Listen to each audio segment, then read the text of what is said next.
আজকের শুভলগ্নে ছুটি পূজা যে আমাদের এই বছরের দুর্গাপূজার শুভারম্ভ শুরু করেছি আমরা এলাকাবাসী এবং ক্লাব সদস্যরা প্রত্যেকেই আছেন, এখন মহিলা পুরুষ যারা আছে সবাই।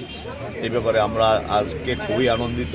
এই বছরের দুর্গাপূজার শুরু মানে শুভারম্ভ খুঁটি পূজা দিয়ে আমাদের এইবারের বাজেট নিয়ারেবল 45 লক্ষ টাকা।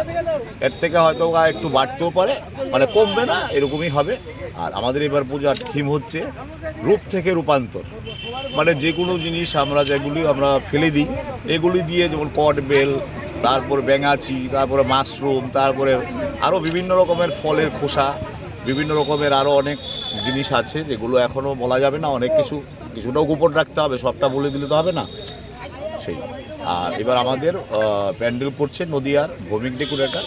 আর আমাদের এবার মৃৎশিল্পী এখানকার উদীয়মান ত্রিপুরার উদীয়মান শিল্পী শৈলন দাস, এবং আমাদের স্থানীয় আলোকসজ্জা থাকবেন এই আড়ালিয়া যোগেন্দ্রনগরের নাম জানি কি, হ্যাঁ, স্থানীয় ডেকোরেটরও আমাদের আলোকসজ্জায় থাকবেন। সামাজিক কাজ কী করবেন? সামাজিক কাজ আমাদের এই তো কয়েকদিন আগে আমাদের যে এরকম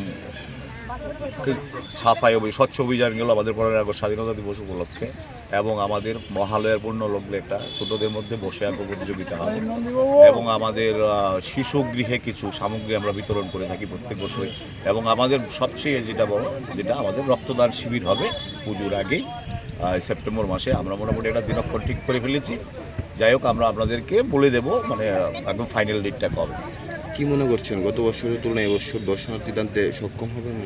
এবার তো মানুষের আশায় অনেক বেশি। গতবারও আমাদের এখানে প্রচুর ভিড় হয়েছে, আপনার মাধ্যমে আমরা দেখেছি, আপনারাও দেখেছেন। এবারও আশা করি এর থেকে আরও বেশি ভিড় দর্শনার্থী আসবে। আপনার